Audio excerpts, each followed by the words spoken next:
They said the only thing louder than a gunshot in South Philadelphia was the roar of the beast living behind the DeMarco auto body shop, a sound that turned the blood of grown men into ice water. But looking back, it wasn't the lion's fury that brought the criminal empire to its knees. It was the gentle, impossible touch of a lost little girl who walked straight into the monster's den and did what no gangster ever could. If you grew up in South Philadelphia, you knew there were 3 things you simply did not do. You didn't ask for a cheesesteak with Swiss cheese, you didn't root for the Cowboys, and you absolutely never went near the high corrugated steel fence behind the DeMarco auto yard after the sun went down.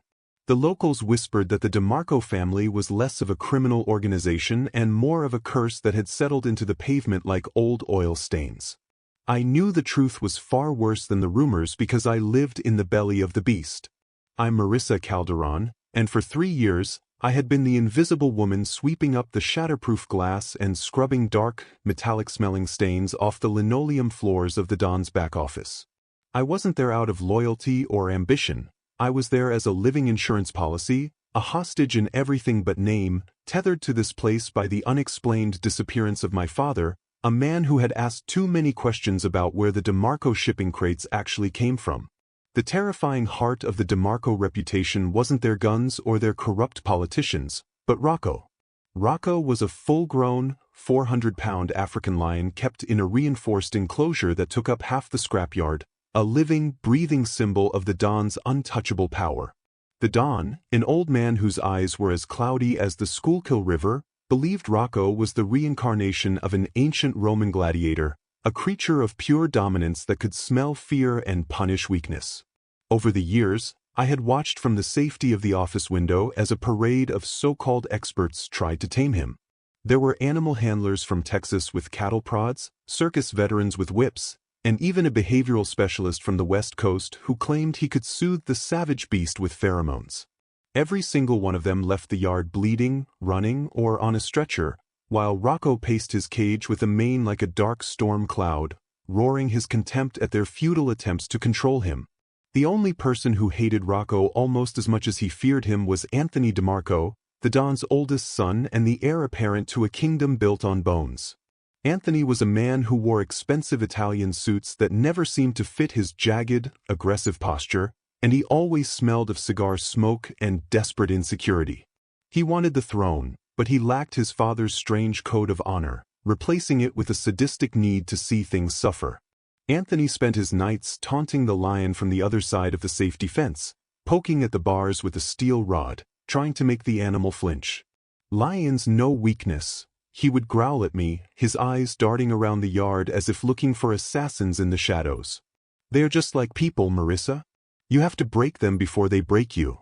I despised him with every fiber of my being, mostly because I knew he was the one who knew what happened to my father, but I kept my head down, my afro pulled back in a tight bun, and did my work in silence. It was a Tuesday night in late October when the atmosphere in the yard shifted from oppressive to downright apocalyptic. A storm had been brewing off the Delaware River all afternoon, turning the sky a bruised purple and shaking the corrugated metal roof of the office with gusts of wind that felt like punches. I was alone in the main building, entering falsified numbers into a ledger that would eventually be shown to a corrupt auditor, trying to ignore the rolling thunder that vibrated through the floorboards. The lights flickered overhead, buzzing like angry hornets, casting long, dancing shadows against the filing cabinets. Outside, the rain had started to fall in sheets, blurring the view of the yard, but even through the deluge, I could hear Anthony screaming.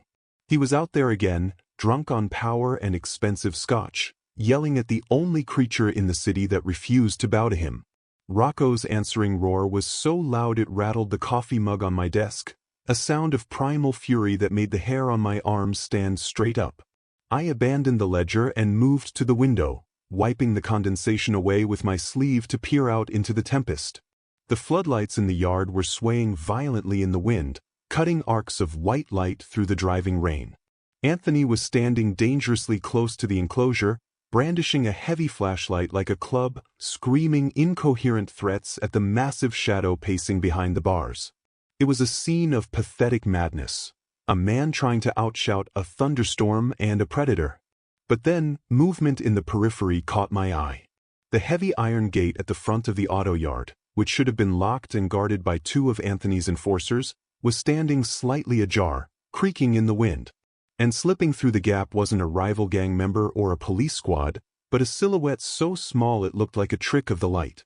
It was a child, navigating the puddles in galoshes that were too big for her feet. I froze, my breath catching in my throat as the figure stepped fully into the harsh glare of the floodlights. It was a little girl, maybe 7 or 8 years old, with pale skin that looked translucent in the rain and a backpack covered in glittering silver stars. She held a faded pink umbrella with a broken spoke that flopped uselessly against the wind, offering her almost no protection from the elements. She didn't look terrified, she looked determined, her small head swiveling as she scanned the terrifying industrial landscape of crushed cars and rusted metal. She was walking straight toward the source of the noise, straight toward Anthony and the enraged lion. "Hey!" I screamed, my voice muffled by the thick glass, but she couldn't hear me. I fumbled with the lock on the back door, my fingers trembling, knowing that if Rocco didn't kill her, Anthony might do something just as terrible in his drunken rage. I burst out into the storm, the freezing rain instantly soaking my blouse and chilling me to the bone. "Get away from there!" I shrieked, sprinting across the slick pavement, my boots splashing through oil-slicked puddles. Anthony spun around, his face twisted in a snarl, his eyes wild and bloodshot. When he saw the girl, he didn't yell a warning. He just froze, a cruel curiosity replacing his anger. The girl stopped about 10 feet from the lion's enclosure, dropping her pink umbrella as she stared up at the massive beast. Rocco had thrown himself against the bars, his claws raking the steel, his jaws snapping with enough force to crush a bowling ball. He was in a frenzy, agitated by the storm and Anthony's torment. "Where is he?" the girl whispered, her voice impossibly small against the cacophony of thunder and roaring. She wasn't looking at Anthony. She was looking directly into the golden, murderous eyes of the lion. I lunged forward to grab her, to yank her back to safety, but Anthony's hand shot out and clamped around my upper arm like a vice. "Wait," he hissed, his grip painful, his breath smelling of stale alcohol. "Let her go. If the beast eats her, it's not my fault. It teaches the old man a lesson about his precious security."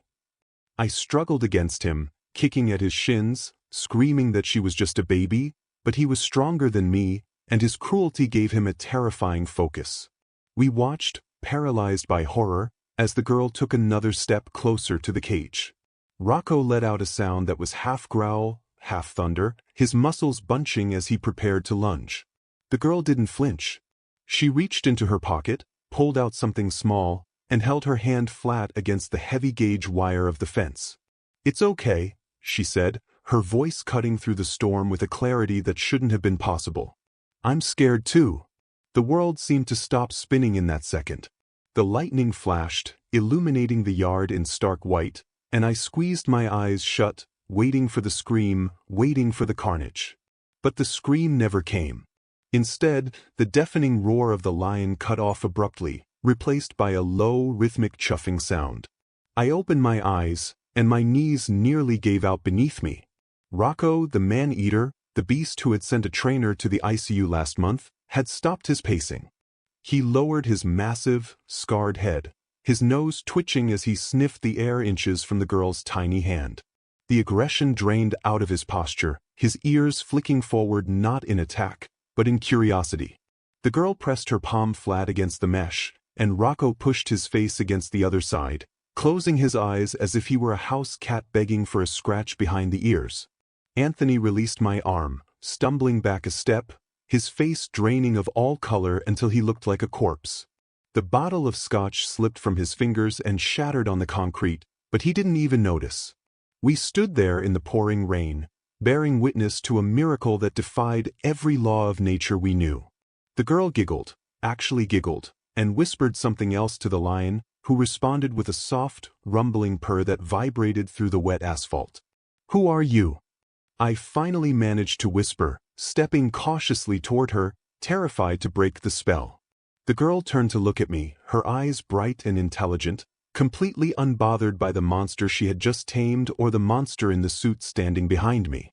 "I'm Harper," she said, wiping rain from her forehead. "I'm looking for my daddy. He said the bad men took him, and I think the big kitty knows where he is." If your heart stopped the second that little girl touched the beast, you need to smash that like button right now. Do not just read this, feel it. This is a child walking through the fires of hell, and we need to know whose side you are on. If you want to see the innocent triumph over pure evil, subscribe and turn on notifications. We are building an army here. And I want to know where my family is watching from. Drop your city in the comments right now. Represent your town. The silence that followed Harper's introduction was heavier than the storm clouds churning above us.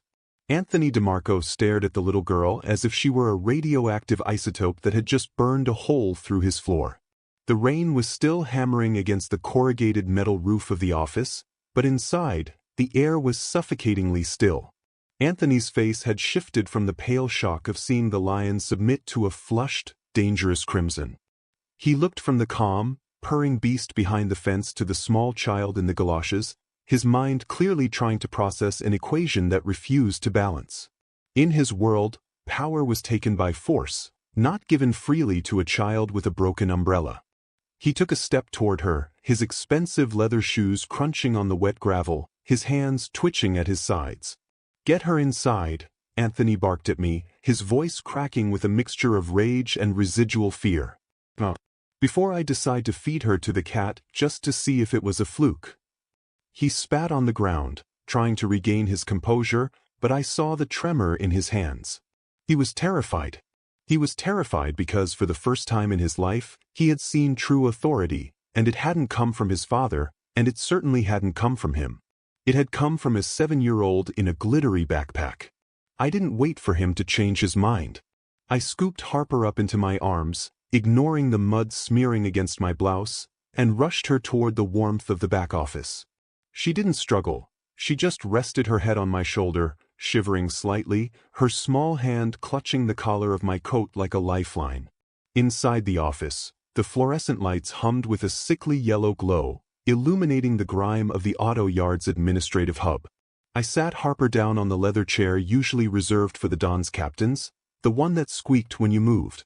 She looked absurdly out of place, a splash of pink and innocence in a room that smelled of stale cigar smoke, gun oil, and secrets. I grabbed a roll of paper towels and started drying her hair, my heart still hammering a frantic rhythm against my ribs. Anthony slammed the door shut behind us, locking it with a heavy thud that sounded like a prison sentence. He began to pace the small room, running a hand through his slicked-back hair, his eyes darting to the window where Rocco was still lying down, watching the building with an intensity that was unnerving. "Who sent you?" Anthony demanded, spinning around to face the girl.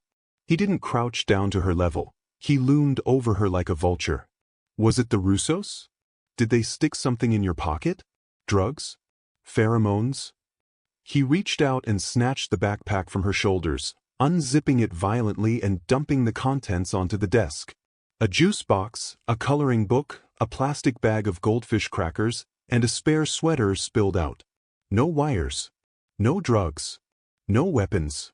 Just the mundane artifacts of a second grader's life. Harper watched him with wide, teary eyes, her lower lip trembling. "My daddy," she whispered again. "I told you. The bad men took him.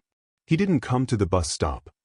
"We don't know your daddy, kid," Anthony sneered, kicking the empty backpack across the floor. "And this isn't a lost and found. This is private property." He turned to me, his expression darkening. "Marisa, check her pockets. Check everything. If she's wearing a wire, I swear to God, I'll throw you both in the compactor." My stomach churned with nausea. "She's a child, Anthony. Look at her. She's not wearing a wire." I shouted back, stepping between him and the girl. It was the first time I had ever raised my voice to him, the first time I had dared to defy the man who held my father's fate in his hands. But looking at Harper, so small and lost, something in me snapped. I wasn't just an insurance policy anymore, I was her shield. Anthony laughed, a cold, humorless sound that made my skin crawl. "Everyone is a weapon, Marisa. You of all people should know that." He walked behind the desk and pulled a sleek black handgun from the drawer, checking the chamber with practiced ease. The sight of the weapon made Harper gasp, shrinking back into the oversized leather chair. "Please," she whimpered, tears finally spilling over her cheeks. "I want to go home. I want my dad." Anthony ignored her, moving to the window to peer out at the storm again. "Rocco is still watching," he muttered, more to himself than us. "Look at him. He hasn't moved. He's waiting for her. It's unnatural. It's witchcraft." "It's not witchcraft, it's kindness," I snapped, handing Harper a tissue. "Something this family wouldn't recognize if it hit you in the face." I knelt in front of Harper, taking her cold hands in mine. "Sweetheart, you have to tell me. What is your daddy's name? If he's missing, we can call the police. We can help you." I knew calling the police from a DeMarco safe house was suicide, but I needed to know who she belonged to. Harper sniffled, wiping her nose. "His name is Colin," she said softly. "Colin Quinn. He's a policeman. He catches bad guys." The air left the room. It felt like the oxygen had been sucked out by a vacuum. I froze, my hands gripping hers so tight she winced. Quinn. The name hit me like a physical blow. Detective Colin Quinn. The one cop in Philadelphia who refused to be bought. The man who had been dismantling the DeMarco operation piece by piece for the last 5 years. He wasn't just a cop, he was the enemy. He was the reason Anthony had been so paranoid lately, the reason the shipments were being rerouted. And this was his daughter, sitting in the Don's chair, petting the Don's lion. Anthony froze mid-step. He turned slowly, a slow, predatory grin spreading across his face that was infinitely more terrifying than his anger. "Quinn," he repeated, tasting the name. "Your daddy is Colin Quinn?" He looked at me, his eyes gleaming with a sick triumph. Whoa. Marisa, look what the cat dragged in. It's not a spy. It's a lottery ticket." He holstered the gun, his demeanor shifting instantly from paranoid to calculating. "The universe provides," he whispered. "The cop has been a thorn in my side for years. And now I have his heart beating right here in my office." "You can't touch her," I whispered, standing up, my legs shaking. "She's a child. If you hurt her, Quinn will burn this city to the ground." Anthony chuckled, walking over to the phone on the desk. "Let him try. He won't burn anything when he finds out we have his little princess. This changes everything. We don't need to hide the shipments anymore. We have leverage." He picked up the receiver, dialing a number I knew by heart, the Don's private line. "Papa," he said into the phone, his voice smooth as silk. "You're not going to believe what just walked into the yard. We need to prepare the guest room. No better. Prepare the cage. The one in the basement." Before he could finish the call, a sound tore through the night outside, louder than the thunder, louder than the rain. It was the screech of tires on wet pavement, followed by the sickening crunch of metal on metal. The heavy iron gates of the auto yard, the ones secured with industrial chains, flew open with a deafening clang. Anthony dropped the phone, his head snapping toward the window. Through the rain-slicked glass, we saw a battered sedan careen into the yard, fishtailing in the mud before slamming into a stack of oil drums. The headlights cut through the gloom, blinding and frantic. The car door flew open before the vehicle had even come to a complete stop. A man stumbled out, a silhouette against the high beams. He wasn't wearing a raincoat. He was drenched, his clothes clinging to him, but he moved with the unstoppable momentum of a freight train. In his hand, glinting in the floodlights, was a service revolver. He didn't look around. He didn't hesitate. He looked straight at the office window, his face a mask of pure, unadulterated fury. It was Colin Quinn. And he wasn't here to make an arrest. He was here to commit murder. Anthony scrambled back from the window, grabbing his gun again, panic flooding back into his eyes. "He's here!" Anthony screamed. "How did he find us so fast?" I looked at Harper, who had perked up at the sound of the crash. "Daddy!" she cried out, sliding off the chair. I grabbed her before she could run to the door. "Stay down!" I hissed. Outside, the man raised his weapon, firing 2 shots into the air. Not a warning, but a declaration of war. And then, from the shadows of the cage, a roar answered him. Rocco was on his feet. The lion, the girl, the cop, and the gangster. The players were all on the board, and the game had just turned deadly. The door to the office didn't just open, it exploded inward with a violence that sent shards of the frame skittering across the linoleum floor. Colin Quinn stood in the threshold, framed by the pouring rain and the darkness of the yard, looking less like a lawman and more like a vengeful spirit dredged up from the bottom of the Delaware River. Water streamed off his leather jacket, mixing with the mud on his face, but his hands were rock-steady as he leveled his service weapon directly at Anthony's chest. The air in the room instantly turned electric, charged with the kind of lethal tension that usually precedes a funeral. I clutched Harper to my chest, my body acting as a human shield, dragging her behind the heavy oak desk as the two men locked eyes, one driven by the desperate love of a father, the other by the panicked cruelty of a cornered rat. "Drop it, DeMarco!" Quinn roared, his voice raw and scraping against the silence like a rusty blade. "Drop the gun or I will paint this room with your brains." He took a step inside, kicking the door shut behind him with his heel, cutting off the sound of the storm but sealing us in with the danger. His eyes flicked briefly to Harper, checking for blood, for injury, before snapping back to Anthony. I could see the agony in his expression, the terrified relief of finding his child mixed with the murderous intent of seeing who had her. Anthony, however, didn't drop his weapon. Instead, a twisted, desperate smile curled his lips as he realized the tactical advantage of the situation. He sidestepped, putting the desk and us between him and the barrel of Quinn's gun. "You shoot me, you might hit the little princess, detective," Anthony taunted, his voice shaking but gaining strength as he played his card. He crouched low, using me and the girl as cover, waving his handgun recklessly. "You think you can come into my house, onto my land, and give orders? You're out of your jurisdiction, Quinn. In fact, you're out of your mind." Harper let out a small, terrified whimper, burying her face in my sweater. The sound seemed to pierce right through Quinn's armor. His grip on the gun tightened until his knuckles were white, his finger hovering over the trigger, calculating the angles, realizing he had no clean shot.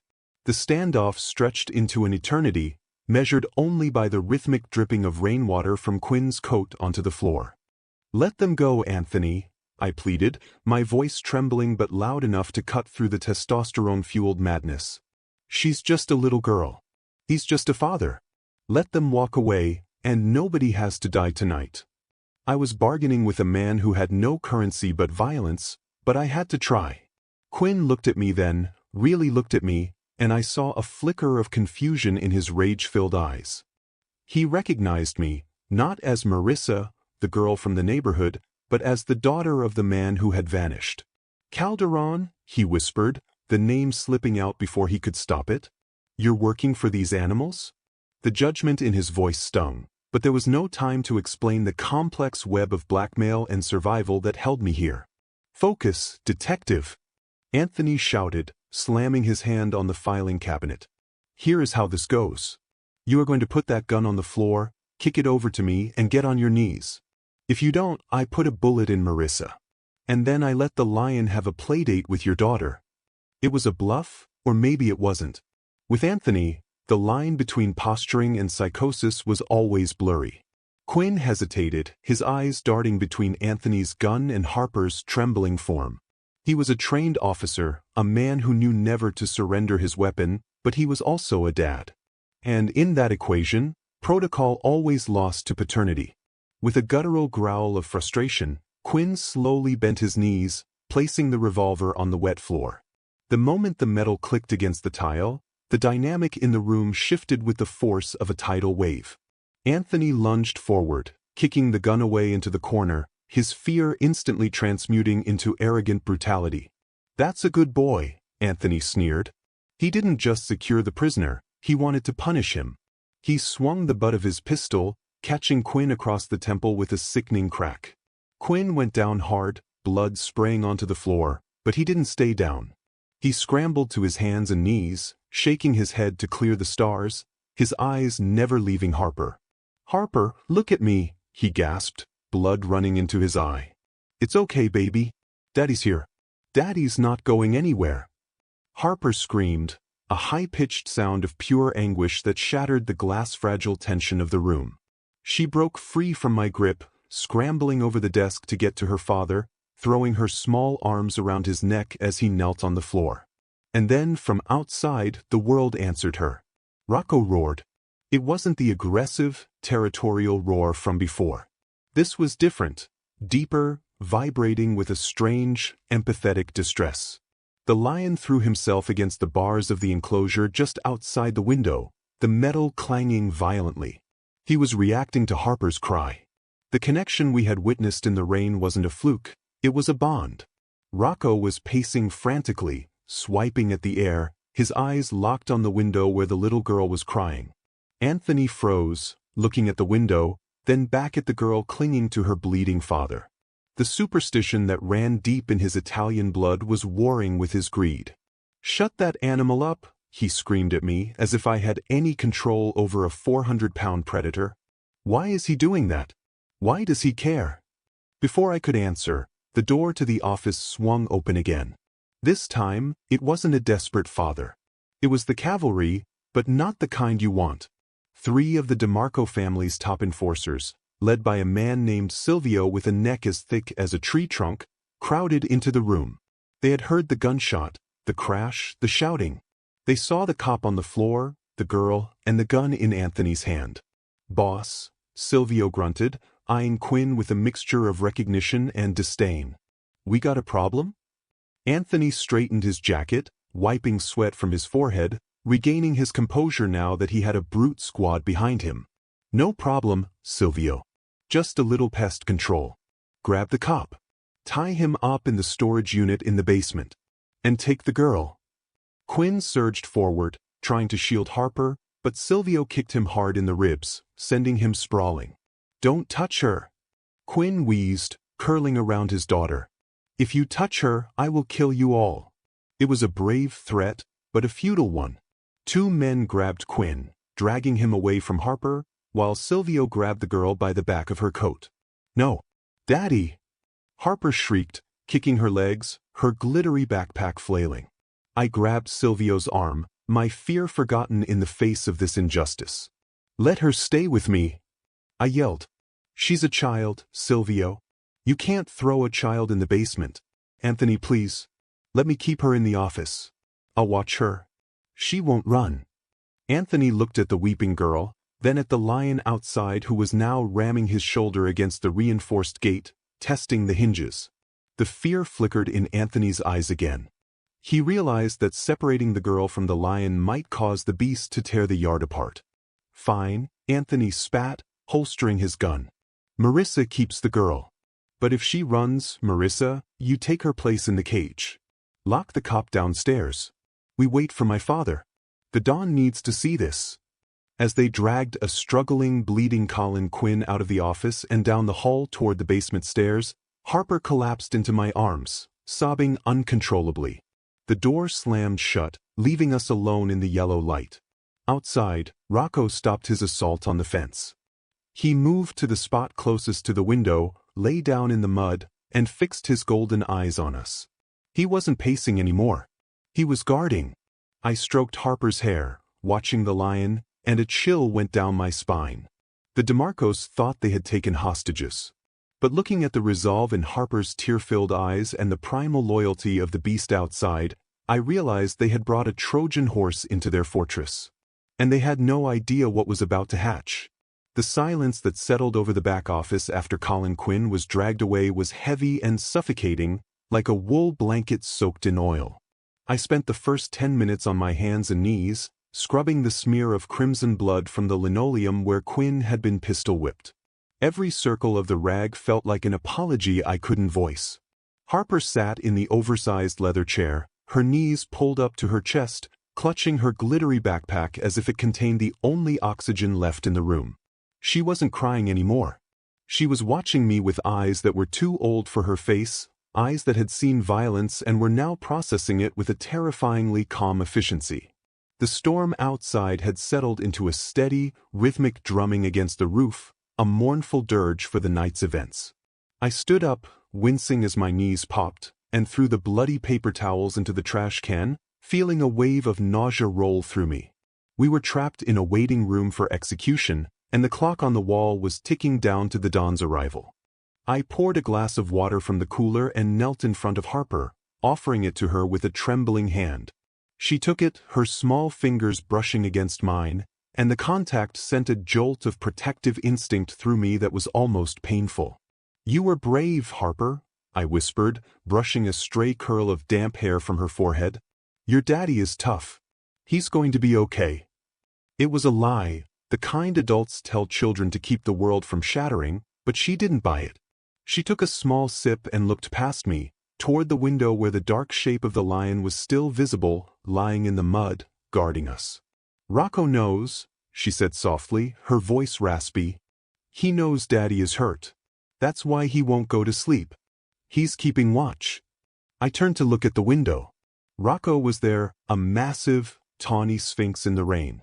His golden eyes reflected the weak light from the office, unblinking and intense.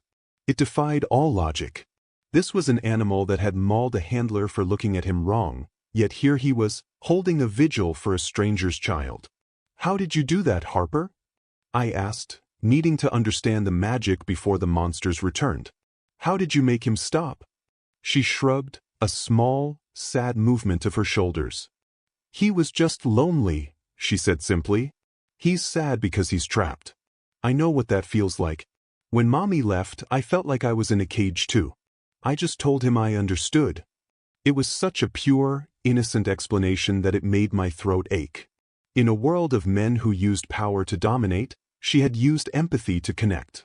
The lock on the door clicked, and I jumped, positioning myself between Harper and the entrance. It was Anthony, returning from securing his prisoner. He looked disheveled, his suit jacket discarded, his shirt sleeves rolled up to reveal forearms covered in dark hair and nervous sweat. He didn't look at us. He went straight for the liquor cabinet, pouring a fresh glass of scotch with a shaking hand. He downed it in one gulp and slammed the glass onto the desk, finally turning his glare on me. "The old man is 10 minutes out," he muttered, wiping his mouth. "You keep your mouth shut, Marisa. You tell him I handled it. You tell him I captured the cop and secured the leverage. You don't mention the lion. You don't mention that I almost peed my pants when the kid touched the fence. Do you understand?" "I understand that you're a coward, Anthony," I said, the words slipping out before I could check them. The adrenaline of the night had burned away my filter. "You locked a good man in the basement, and you're holding a child hostage. What do you think the Don is going to do when he finds out you brought this much heat on the family?" Anthony's face twisted, and he crossed the room in 2 strides, grabbing my chin roughly. "The Don cares about results," he hissed, his breath hot and foul. "And Quinn? Quinn isn't a problem anymore. He's going to be the reason we own the port again. And as for you, maybe you should go down to the basement and keep him company. Ask him if he's seen your father down there." The mention of my father hit me like a physical slap. I pulled away, my heart stuttering. "What did you say?" I whispered. Anthony smiled, a cruel, serrated expression. "Oh, come on, Marisa. You're smart. You do the books. You know your dad didn't just disappear to Florida. He talked, just like Quinn talked. And people who talk in this neighborhood end up in the foundation of new construction projects." He laughed, enjoying the pain flashing across my face. It was the confirmation I had dreaded for 3 years, the truth I had been too cowardly to face. My father wasn't missing. He was dead. And I had been serving his murderers, sweeping their floors, hoping for a reunion that would never come. "He's not dead." Harper's voice cut through the tension, startling both of us. She had climbed down from the chair and was standing with her fists clenched, glaring at Anthony with a ferocity that mirrored her father's. "Marissa's dad isn't dead. He's a witness." Anthony blinked, looking down at the 7-year-old. "What are you babbling about, kid?" Harper didn't back down. "I saw his picture," she insisted, her voice trembling but defiant. "On Daddy's big board in the basement. The one with the red strings. He has a picture of Marissa's dad. It says, 'Confidential informant, status, exfiltrated.' That means he's hiding. My daddy hid him." The room spun. I grabbed the edge of the desk to steady myself. Exfiltrated. The word was a lifeline thrown into a drowning sea. My father wasn't dead, he was in witness protection. Quinn had saved him. That's why Quinn had been targeting the DeMarcos so aggressively. He had the testimony. He just needed the evidence to make it stick. And I was the one who had unlocked the door for the man who wanted to kill the savior of my family. I looked at Anthony, and I saw the doubt flicker in his eyes. He didn't know. The Don hadn't told him. If my father was alive, the DeMarcos were vulnerable. And if Anthony figured that out, he would kill me right here to tie up the loose end. She's lying, Anthony scoffed, though his voice lacked conviction. She's a kid making up stories. But before he could interrogate her further, the yard outside was bathed in brilliant, blinding white light. Tires crunched on the gravel, a slow, majestic procession of heavy vehicles. The vibration hummed through the floorboards. "He's here," Anthony whispered, all the bravado draining out of him instantly. He straightened his tie, smoothed his hair, and looked like a schoolboy called to the principal's office. "Remember, Marisa. Stick to the script. Or the girl pays." The door opened, not with a bang, but with a slow, ominous creak. 2 bodyguards stepped in first, scanning the room, their eyes lingering on the child. And then, Don Salvatore DeMarco entered. He was smaller than I remembered, leaning heavily on an ebony cane topped with a silver lion's head. He wore a camel hair coat and a fedora, looking like a relic from a bygone era, but his eyes were sharp, intelligent, and utterly devoid of mercy. He didn't look at Anthony. He didn't look at me. He walked straight to Harper, who was standing by the desk.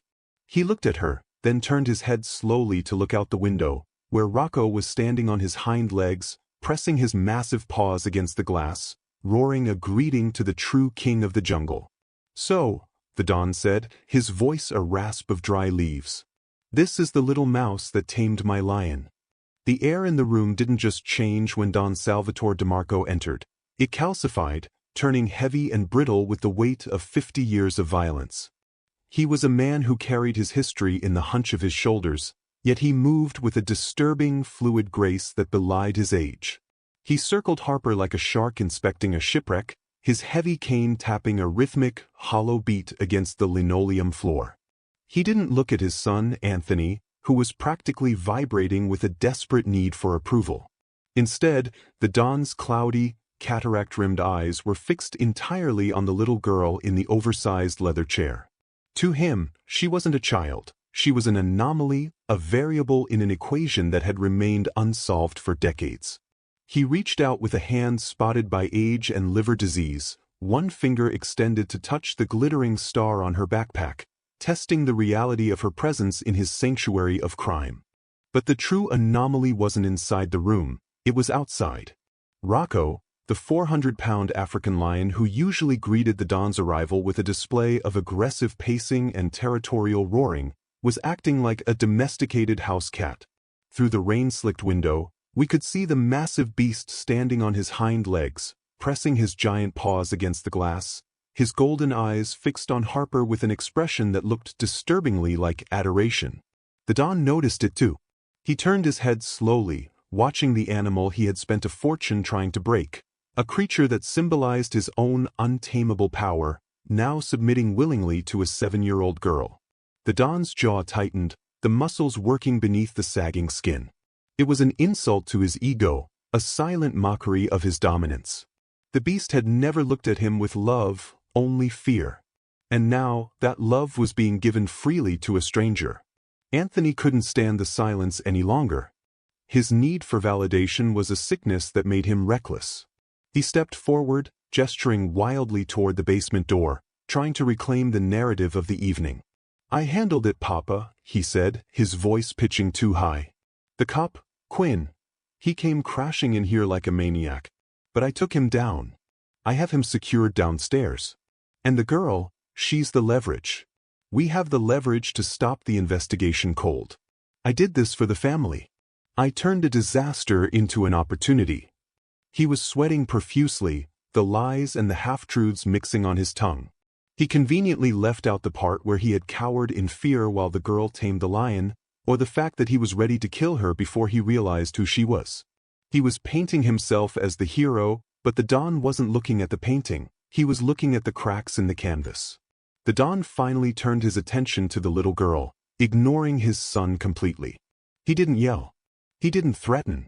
He knelt down, his knee joints cracking audibly in the quiet room, bringing himself to eye level with Harper. "Do you know who I am, little one?" he asked, his voice a dry rasp that sounded like dead leaves skittering over pavement. Harper shrank back into the chair, clutching her backpack, but she didn't look away. Her bravery was the kind that comes from innocence, the kind that hasn't yet learned that monsters don't follow rules. "You're the grandpa," she whispered. "You own the big kitty." The Don chuckled, a sound devoid of mirth. "I own the city, child.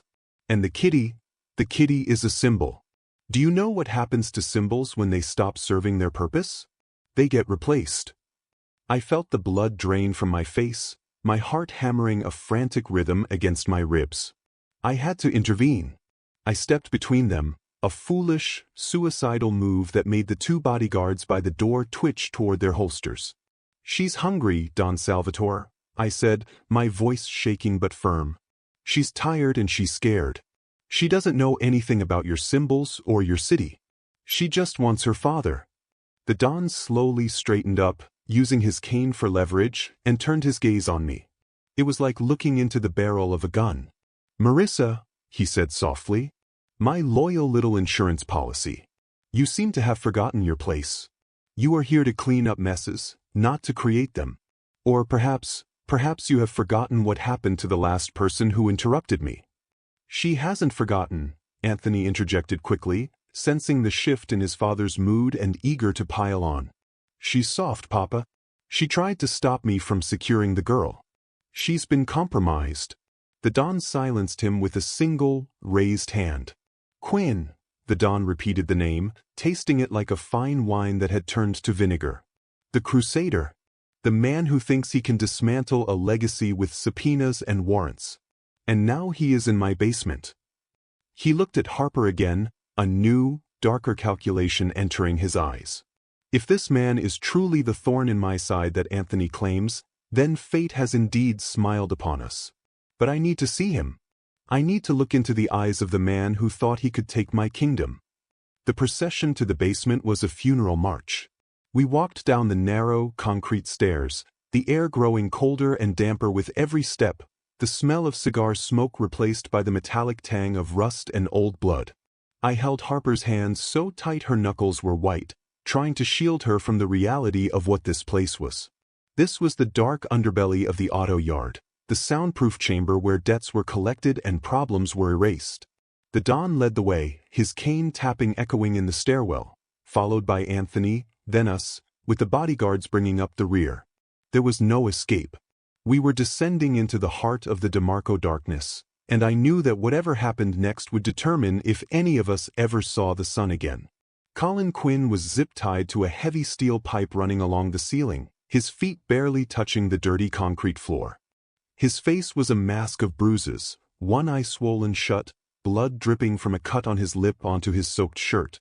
But when he saw us, when he saw Harper, he thrashed against his restraints with a fury that was terrifying to behold. "Harper," he roared, his voice hoarse. "Don't look, baby. Close your eyes." Harper let out a sob, trying to run to him, but I held her back, burying her face in my skirt. "I've got her, Colin," I whispered, though I doubted he could hear me over his own rage. "I won't let them hurt her." The Don stopped a few feet from the prisoner, inspecting him with the detached curiosity of a butcher examining a side of beef. "Detective Quinn," the Don said, leaning on his cane. "You look much smaller in person. On the news, they make you look 10 feet tall. But here? You are just meat on a hook." Quinn stopped struggling and spat a mouthful of blood at the Don's polished shoes. "And you look exactly like the rotting corpse I expected," Quinn snarled. "You can kill me, DeMarco. But you touch one hair on her head, and there isn't a hole deep enough in this earth to hide you from what comes next. My partner knows where I am. The feds know." "Lies," Anthony scoffed from the shadows. "You came in here alone. Cowboy style. No backup." But I was looking at Quinn's eyes. They found mine in the gloom, locking onto me with intense desperation. It wasn't a look of judgment anymore. It was a look of shared conspiracy. He gave a microscopic nod, a signal meant only for me. He knew. He knew about my father. Harper had been telling the truth. My father was alive, protected by Quinn, and that meant Quinn was the only link to my freedom. He had kept his promise to my father, and now I had to keep mine to his daughter. The realization steeled my spine. I wasn't just a victim here, I was an accomplice to the truth. The Don wiped the spit from his shoe with a handkerchief, his expression unreadable. You have spirit, detective. I admire that. But spirit doesn't stop bullets. And it certainly doesn't stop lions. He turned to Anthony, a cruel smile stretching his thin lips. You said the girl has a way with the beast? That she tamed him? Anthony nodded eagerly. Yes, Papa. It was unnatural. The Don looked from Harper to the battered man hanging from the pipe. Then let us test this miracle, the Don proclaimed, his voice echoing off the concrete walls. Bring the detective upstairs. We will put him in the enclosure with Rocco. And we will see if the little girl can save her father from the king of the jungle. If she can, maybe we talk. If not, well, Rocco has to eat. The procession back up the narrow concrete stairs was a grim mirror of our descent, only now the air was charged with a kinetic, terrifying energy. Colin Quinn was no longer walking, he was being dragged by Silvio and another enforcer, his boots scraping helplessly against the steps, leaving a trail of water and blood. He groaned with every impact, his ribs likely cracked from the beating, but his eyes never left Harper. I walked beside her, gripping her hand so tightly I feared I might crush her fingers, whispering frantic, nonsensical promises that everything would be all right. But as we emerged from the stifling basement into the main office and then out into the raging storm of the auto yard, the reality of the Don's command settled over us like a shroud. This wasn't a negotiation, it was a Roman Colosseum spectacle, orchestrated by a man who believed blood was the only ink history was written in. Outside, the storm had intensified, turning the auto yard into a mud-slicked hellscape. The floodlights buzzed and flickered, casting strobe-like shadows across the wet metal of the crushed cars. Rocco was no longer lying down. The scent of fresh blood, Colin's blood, had reached him through the rain, triggering a primal instinct that no amount of petting could fully erase. He was pacing the perimeter of the cage, his tail twitching violently, his low growls vibrating through the wet air like distant thunder. When he saw the group emerge, he threw himself against the bars, roaring a challenge that made the ground shake. Anthony flinched violently, hiding behind one of the bodyguards, while the Don stood perfectly still, leaning on his cane, watching the beast with a cold, scientific detachment. He gestured with a flick of his wrist toward the heavy service door of the enclosure. "Open it," Anthony shouted over the wind, tossing the heavy ring of keys to Silvio. "Throw the cop in. Let's see if he's as tough as he looks on the wanted posters." Silvio hesitated for a fraction of a second. Even the hired muscle knew that messing with Rocco was a death sentence, but fear of the Don outweighed fear of the lion. He unlocked the secondary safety gate, a small vestibule designed for feeding times. They shoved Colin into the small holding area, then cranked the lever that opened the inner gate. Colin tumbled into the mud of the main enclosure, splashing down hard. He didn't waste time trying to run. There was nowhere to go. He scrambled to his knees, wiping mud from his eyes, and turned to face the massive predator stalking toward him from the shadows of the den. "Daddy!" Harper screamed, the sound tearing from her throat with enough force to shatter glass. She lunged toward the fence, but I caught her by the waist, holding her back. "Don't look, Harper. Just tell Rocco. Tell him to stop." I yelled into her ear, desperate for her to use whatever connection she had forged. Inside the cage, Colin scrambled backward, his back hitting the cold steel of the fence. He held his hands up, not in surrender, but in a defensive posture, ready to fight a 400-pound killing machine with his bare hands. "Stay back!" Colin roared at the lion, trying to make himself look big, trying to draw the animal's focus away from his daughter. Rocco paused, his massive head lowering, his nostrils flaring as he took in the scent of the intruder. He was 20 feet away, coiled like a spring, ready to launch. The Don moved closer to Harper, grabbing her shoulder with his claw-like hand. "Do it, child," he hissed, his voice cutting through the rain. "Save him.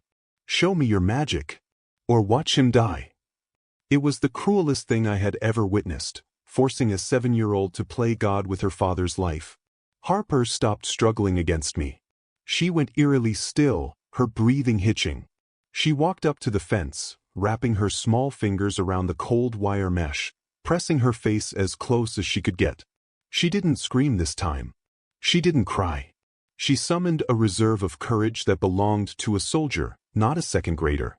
"Rocco," she called out, her voice clear and commanding. "No. That's my daddy. You be nice." Inside the cage, the dynamic shifted in a heartbeat.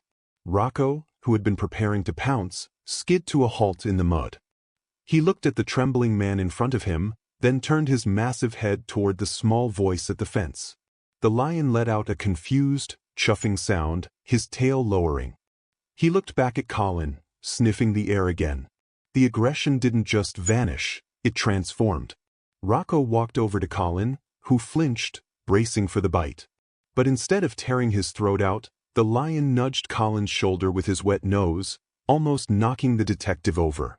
Then, in a move that made the Don gasp audibly, Rocco turned around and sat down in front of Colin, placing his massive body between the detective and the Don. The yard went dead silent, save for the hammering rain. It was unmistakable. The lion wasn't attacking the intruder, he was guarding him. Rocco let out a low, warning growl, but this time, he wasn't looking at Colin. He was looking directly at Anthony and the Don. His lips peeled back to reveal teeth the size of daggers, his hackles raised in a defensive posture. He had claimed Colin. Harper had claimed Colin. And by the transitive property of the wild, Rocco had decided that the man in the mud belonged to the pack, and the men in the suits were the threat. He's protecting him," Anthony whispered, his voice trembling with disbelief. "Papa, shoot it. Shoot the cat. It's turned on us. Don't you dare." I screamed, stepping forward, emboldened by the miracle. "He's protecting the family. Harper's family." The Don looked at me, then at the lion, his face unreadable in the shadows of his fedora. He saw the power shifting. He saw that his symbol of dominance had just been co-opted by a little girl with a backpack. If he ordered the lion killed now, he would look weak. If he let the cop live, he looked weak. He was trapped in a cage of his own making. "Anthony," the Don said quietly, "put the gun away." He looked at Harper with a newfound respect, bordering on fear. "The beast has spoken. The trial is over." Harper slumped against the fence, sobbing with relief, reaching her hand through the mesh. Inside, Colin reached out, his hand shaking, and stroked the lion's flank, his face a mask of utter bewilderment. He looked at his daughter, then at the Don, realizing that the balance of power had just tilted in a way that defied all logic. Rocco chuffed again, licking the blood off Colin's arm with a rough, sandpaper tongue. It was a tableau of the surreal, a cop, a lion, and a little girl, united against the criminal underworld. The Don turned to me, his eyes cold and hard. "Get them out of the rain, Marisa. Bring the detective back to the office. We have things to discuss. It seems the negotiation has officially begun." As Silvio unlocked the gate to let a bewildered and limping Colin Quinn out of the lion's den, I saw Anthony watching from the shadows. He wasn't looking at his father or the cop. He was looking at Harper with a pure, distilled hatred. He realized what the Don had just realized. As long as Harper breathed, she controlled the most dangerous weapon in the DeMarco arsenal. And Anthony DeMarco was not a man who liked to share power. He turned and walked away into the darkness of the garage, and I knew, with a sickening certainty, that while the lion had spared us, the real monster was just getting started. The storm above was nothing compared to the war that was about to break out inside these walls. The reunion inside the back office was wet, bloody, and fiercely tender. Colin Quinn collapsed onto the peeling linoleum not from weakness, but from the sheer overwhelming relief of holding his daughter again. Harper clung to him like a barnacle, burying her face in his soaked, mud-stained jacket, indifferent to the blood oozing from the cut on his brow.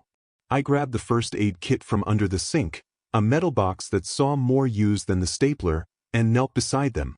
As I dabbed antiseptic on Colin's temple, his eyes locked onto mine with an intensity that burned. "He's alive, Marisa," he whispered, low enough that only I could hear over Harper's soft crying. Your father, Eduardo. He's in a safe house in Boca. He's the star witness. He didn't run out on you. He ran to keep you alive.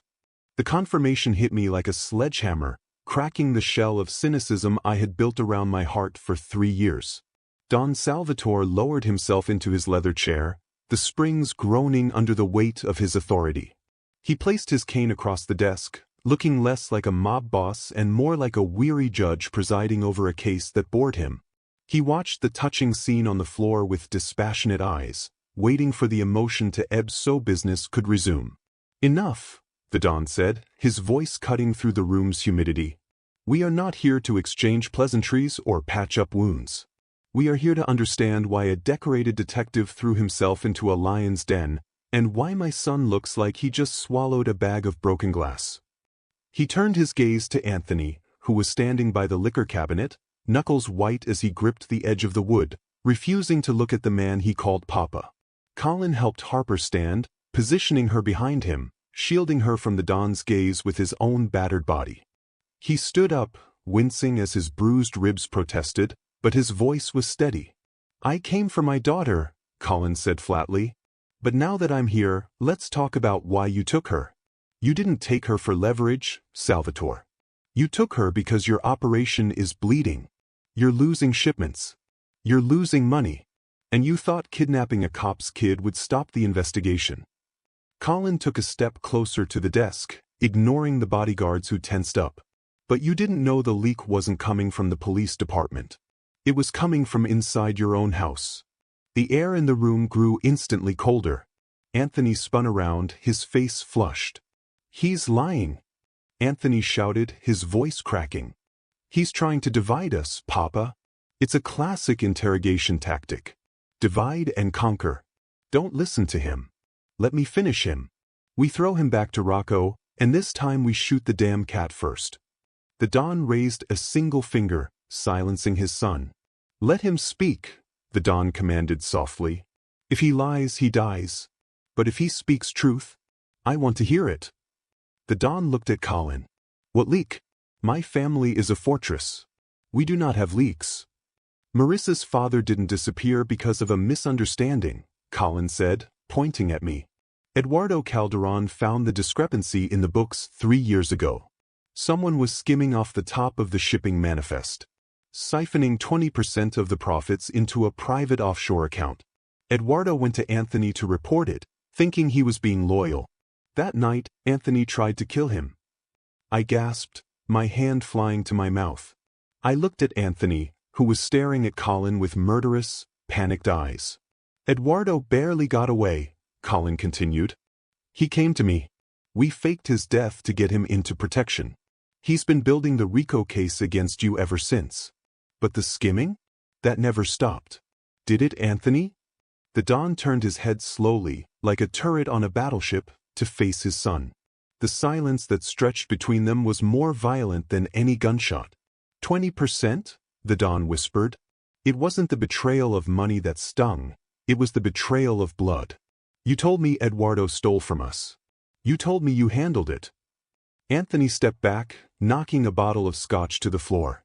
It didn't break, it just rolled across the carpet with a dull thud.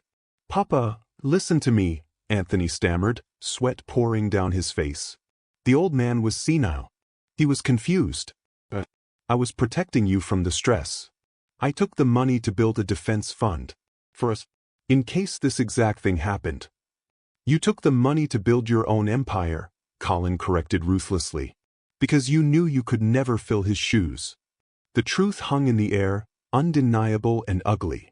I looked at Anthony, the man who had terrified me for years, the man who had threatened to feed a child to a lion, and I saw him for what he really was, small, greedy, and incredibly stupid. The Don stood up, gripping his cane. He didn't look angry. He looked disappointed, which was infinitely worse. You stole from me, the Don said, his voice trembling with suppressed rage. You tried to kill a loyal man. And you brought a police detective's daughter into our world, exposing us to a war we cannot win. You are not a lion, Anthony. You are a jackal. Anthony's face crumpled, shifting from fear to a manic, cornered desperation. He realized there was no talking his way out of this. The narrative he had constructed for years had collapsed in 5 minutes. He looked at the bodyguards, Silvio and the others, but they were staring at the Don, awaiting orders. Loyalty in the Mafia flows to the crown, not the prince. Anthony's hand drifted toward his waistband, toward the gun he had tucked there earlier. "I did what I had to do," Anthony screamed, pulling the weapon. "I am the future of this family. You're just an old man sitting in a chair while the world passes you by." "Gun!" Colin shouted, shoving Harper and me to the floor. The room exploded into chaos. Anthony didn't fire at his father. He fired at the only witness who could ruin him, Colin. The bullet shattered the glass water pitcher on the desk, spraying shards everywhere. Silvio and the other bodyguard drew their weapons, but they hesitated, caught in the crossfire of a family feud. Anthony scrambled backward toward the door, firing wildly to keep heads down. "Silvio, you're with me or you're dead," he yelled. Silvio looked at the Don, then at the desperate man with the gun. In a split-second decision that sealed our fate, Silvio turned his weapon not on Anthony, but on the Don. "Sorry, boss," Silvio grunted. "Anthony pays better." The betrayal was complete. The coup had begun. Anthony and his loyalists had been planning this, waiting for the right moment, and the chaos of the night had forced their hand. Colin lunged from the floor, tackling the Don to the ground just as Silvio fired a round that buried itself in the leather chair where the old man had been sitting a second ago. "Marisa! The back door!"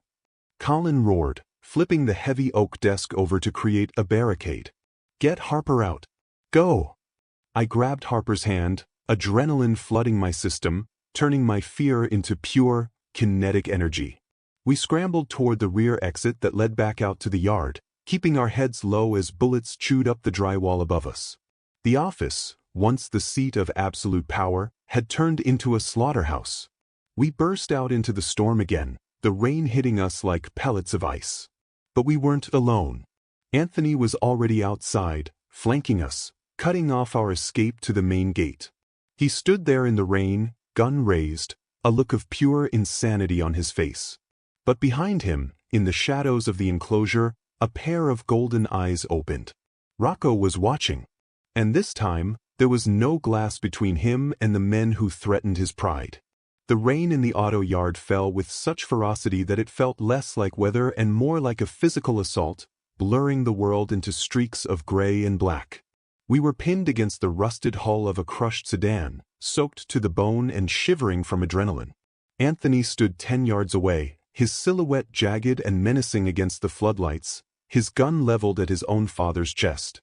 The betrayal was absolute, a festering wound that had finally burst open, spraying poison over everything the DeMarco family had built. Colin Quinn crouched in the mud in front of us, his body a battered shield, one hand gripping a tire iron he had snatched from the ground because his gun was empty. The Don stood beside him, leaning heavily on his cane, his face a mask of tragic realization as he looked at the son who had just ordered his execution. "It didn't have to be this way, Papa," Anthony shouted over the roar of the wind, his voice cracking with a manic, terrified energy. "You could have just retired. You could have gone to Florida and sat on a beach. But you had to hold on. You had to keep treating me like a child while I did the dirty work." He wiped rain from his eyes with his free hand, the gun never wavering. "And now look at you, standing in the mud with a rat, a traitor, and a cop. This is exactly why the family needs new leadership. I'm doing this for us. I'm cutting out the cancer." He was trying to justify patricide to himself, spinning a narrative where he was the savior rather than the butcher, but his eyes betrayed a bottomless, hollow fear. "You are not a leader, Anthony," Don Salvatore said, his voice surprisingly strong, carrying the weight of decades of command. He didn't cower, he straightened his spine, ignoring the rain plastering his expensive coat to his frail frame. "A leader sacrifices for his people. You sacrifice your people for yourself. You think killing me makes you the Don? It makes you a corpse. The Commission will never accept a parricide. You are digging your own grave, and you are too stupid to see the dirt piling up around your ankles." It was a final act of defiance, a verbal slap in the face of a man holding a loaded gun. The Don knew he was likely going to die, but he refused to die kneeling. Silvio and the traitorous bodyguard emerged from the office door behind us, flanking our position, effectively boxing us in against the fence of the lion's enclosure. We were trapped in a kill box. Silvio held a shotgun, racking the slide with a sound that echoed ominously in the small space.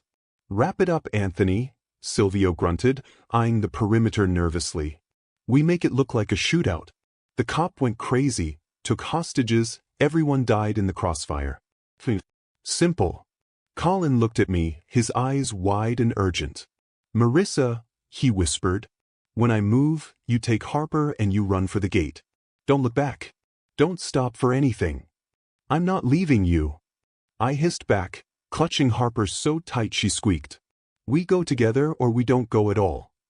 Harper, however, wasn't looking at the guns or the men. She had pulled away from my grip and was pressing her back against the chain-link fence of the enclosure. She wasn't trembling anymore. She was humming, a low, melodic sound that vibrated in her throat. She reached her hand backward through the mesh, her fingers splayed. "He's coming," she whispered, her voice eerie in the chaos. "The king is coming." I thought she had snapped, that the trauma had finally broken her mind, until I heard the sound that made my blood freeze. Creak-clang. The sound of metal shearing against metal tore through the storm. In his haste to throw Colin into the cage earlier, and in the panic of the subsequent confrontation, Silvio had failed to fully engage the secondary locking mechanism on the service gate. Rocco, agitated by the screaming, the smell of blood, and the distress of the cub he had adopted, had found the weakness. With a force that defied physics, 400 pounds of apex predator slammed into the gate. The latch snapped like a twig. The heavy steel door swung open, screeching on rusty hinges, and the barrier between the wild and the civilized world vanished instantly. Rocco didn't roar. Real predators don't announce themselves when they hunt, they simply act. He flowed out of the enclosure like a spill of golden oil, moving with a terrifying, silent grace that was faster than thought. He ignored Harper. He ignored me. He ignored the Don. He locked his gaze instantly on the source of the aggression, Anthony and Silvio. The lion launched himself across the gap, a tawny blur of muscle and teeth. Anthony didn't even have time to scream. He just widened his eyes in disbelief as the creature he had tormented for years finally decided that the game was over. "Shoot it! Shoot it!" Silvio screamed, spinning around and firing the shotgun blindly into the air. The blast was deafening, but it did nothing to slow the animal. Rocco hit the wet pavement, his claws scrabbling for traction, and swiped at the nearest threat. The blow caught the second bodyguard in the chest, sending him flying backward into a stack of oil drums with a bone-shattering crunch. The yard dissolved into absolute pandemonium. Men were screaming, guns were going off wildly, muzzle flashes lighting up the rain like strobe lights in a nightmare. But the lion was a ghost in the storm, moving too fast, fueled by a rage that had been bottling up for a lifetime. "No. Move!" Colin roared, grabbing the Don by the arm and shoving him toward the gap Anthony had left open. "Go to the car." "My car." We sprinted through the mud, slipping and sliding, our heads ducked against the chaotic gunfire. Behind us, Anthony was scrambling backward, firing his pistol at the lion, missing every shot as panic destroyed his aim. Rocco wasn't attacking him yet, he was hurting him. The lion was driving the traitors back toward the open office door, cornering them. It was strategic. It was intelligent. It was revenge. I risked one glance back and saw Rocco standing over Silvio, roaring a sound that vibrated in my chest, claiming the yard as his kingdom.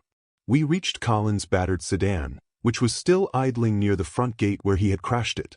The windshield was cracked, and the fender was dragging, but it was our chariot out of hell.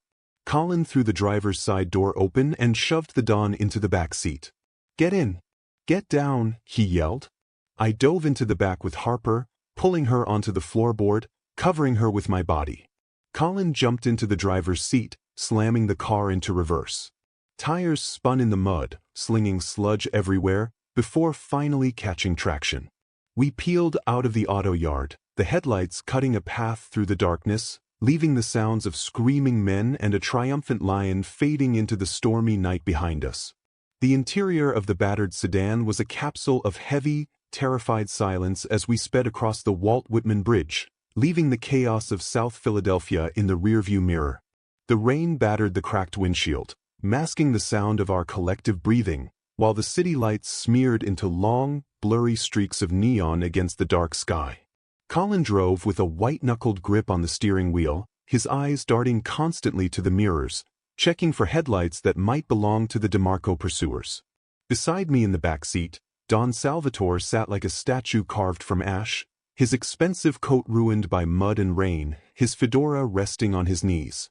He stared out the window at the Delaware River below, a king who had just watched his own palace burn to the ground, ignited by the hand of his own flesh and blood. We pulled into the parking lot of the Starlight Motel, a dilapidated establishment on the New Jersey side of the river that looked like it hadn't seen a renovation since the Nixon administration. The neon sign flickered with a buzzing, dying light, casting long, eerie shadows across the wet asphalt. Colin killed the engine, and for a moment, nobody moved. We were a motley crew of refugees, a battered detective, a traumatized child, a terrified bookkeeper, and a deposed Mafia don. "We stay here for the night," Colin said, his voice rough with exhaustion. "It's off the books. Anthony won't look for us here. He'll be too busy trying to keep his insides on the inside after what Rocco did to his crew." Inside the cramped motel room, the smell of stale cigarettes and lemon cleaner assaulted our senses, but it felt like the safest place on earth. I sat Harper on the edge of the sagging bed, peeling off her soaked coat and wrapping her in the scratchy wool blanket provided by the motel. She was shivering not just from the cold, but from the aftershocks of adrenaline. She clutched her backpack to her chest, her eyes wide and unblinking. "Is the kitty okay?" she whispered, her voice trembling. "He saved us, Marisa. He fought the bad men. Is he going to be cold in the rain?" Even after everything, the guns, the screaming, the near-death escape, her concern was solely for the monster that had spared us. Don Salvatore stood by the window, peering through the slats of the blinds, watching the parking lot. He looked smaller now without his chair, without his office, without his army. He turned slowly to look at Colin, who was pacing the small room, trying to get a signal on his burner phone. "You have a plan, detective?" the Don asked, his voice stripped of its usual imperious tone. "Or are we just delaying the inevitable? My son, if he survived the lion, he will burn the city to find us. He cannot let me live. A king does not share a world with a usurper." Colin stopped pacing and glared at the old man. "Your son isn't the problem anymore, Salvatore. The problem is that you created a monster, and I don't mean the lion. You let Anthony run wild because you were too proud to admit he was weak. And now—" Colin laughed bitterly. "Now I have enough evidence to put the whole family away for life. Marisa's testimony. My testimony. The financial records Marisa surely has memorized. You're done. The only question is whether you want to go out as a man who helped clean up the mess, or a man who died in a cheap motel room." The Don moved to the cheap particle board table and sat down heavily, resting his hands on his cane. He looked at me, his cloudy eyes filled with a strange mixture of regret and resignation. "Marisa," he said softly, "your father, Pardo, he was a good man. Better than I deserved. I knew Anthony was jealous of him. I knew Anthony felt threatened by his competence. But I chose to look away because a father always wants to believe the best of his son." He paused, taking a ragged breath. "I was wrong. And my blindness cost you 3 years of your life. I cannot give you back those years. But I can give you justice." "I don't want your justice," I spat, the anger finally bubbling over, hot and scorching. "I want my life back. I want to know that my father is safe. I want Harper to go back to school without looking over her shoulder. You people, you think you own everything.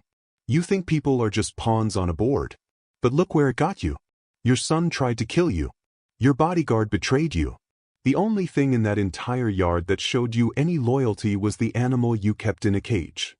Harper looked up from the bed, her eyes fierce. "He's not an animal," she insisted. "He's Rocco. And he's alone. We have to help him." The innocence of her plea cut through the tension in the room. It was absurd to think about saving a lion when we were hunted by the mob, but strangely, it felt like the only thing that mattered. Rocco was the catalyst. He was the one who had broken the stalemate.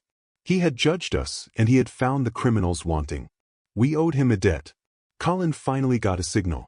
He held the phone to his ear, listening intently, his face growing paler by the second. Yeah, I understand. Lock down the perimeter. Don't let anyone in or out. I'm coming in. He hung up and looked at us, his expression grim. That was my partner. Swat is at the yard. It's a bloodbath. Silvio is dead. 2 others are in critical condition. He paused, looking at the Don. Anthony is alive. He barricaded himself in the main office. He's got a hostage, one of the mechanics. And Rocco? Rocco is patrolling the yard like a sentry. The police can't get in because of the lion. They're calling in a sniper team to put the animal down. No! Harper screamed, leaping off the bed. They can't shoot him. He was protecting us. Daddy, you can't let them shoot him. She grabbed Colin's leg, sobbing hysterically. The Don stood up, his face hardening into a mask of cold determination. He wasn't the broken old man anymore. The Don had returned, fueled by a final, desperate purpose. They will not shoot my lion, he declared. And they will not arrest my son. That is a privilege reserved for me. He looked at Colin. Take me back, detective. I will surrender. I will give you everything. The books, the accounts, the politicians on the payroll. But you must promise me one thing. Colin looked at the old man, seeing the resolve in his eyes. What? Colin asked. You let the girl speak to the lion, the Don said. You let her call him off so he can be taken alive. And you let me walk into that office to face my son one last time. Alone. It was a suicide mission and we all knew it. But it was also the only way to end this without a massacre. Colin looked at Harper, then at me. He nodded slowly. Deal. But Marisa and Harper stay in the car at the perimeter. I'm not risking them again. We piled back into the car, the atmosphere completely different now. We weren't running away, we were charging back into the fire. The drive back to Philadelphia was a blur of speed and silent prayers. We were racing against the clock, against the police snipers, and against the volatility of a cornered Anthony. As we crossed the bridge again, seeing the city skyline, I realized that the story of the DeMarco family was ending tonight. But the story of the girl and the lion, that was the legend that would survive the flames. We were going back to the yard, back to the mud and the blood, to save the beast that had saved us. The scene at the DeMarco auto yard was a chaotic symphony of flashing red and blue lights that washed over the wet pavement in dizzying waves. SWAT teams had established a perimeter, their armored vehicles forming a blockade at the main gate, while snipers lay prone on the rooftops of the adjacent warehouses, their laser sights cutting through the misty rain. They were all trained on one target, Rocco. The lion was pacing the center of the yard, agitated by the sirens and the encroaching lights, roaring a warning that shook the very air. To the police, he was a ticking time bomb, a man-eater loose in the city. To us, he was the only innocent soul in this entire bloody mess. We watched from behind the barricade as the tactical commander raised his radio, preparing to give the order to fire. The neutralize command was seconds away, and my heart hammered against my ribs like a trapped bird. Hold your fire! Colin Quinn roared, sprinting toward the command post with a badge in one hand and his other hand gripping the Don's arm. He looked wild, mud-soaked and battered, but his voice carried the undeniable weight of authority. I am Detective Colin Quinn, and this is my scene. That animal is a key witness, and that man in the office is my prisoner. You shoot that lion, and you lose the hostage.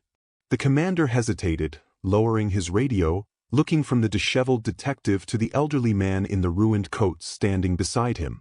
You have 2 minutes, Quinn, the commander barked. If that animal makes a move toward my men, we drop him. And we are breaching that office. Colin turned to us, his eyes desperate. Harper, he said, kneeling down. It's all up to you, baby. You have to tell Rocco to go to sleep. Can you do that? Harper didn't hesitate. She didn't look at the snipers or the guns. She adjusted her backpack straps, took a deep breath, and walked out from behind the police barricade. It was the most terrifying walk I had ever witnessed.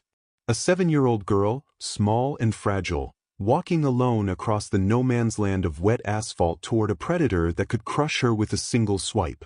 The snipers tensed, fingers tightening on triggers.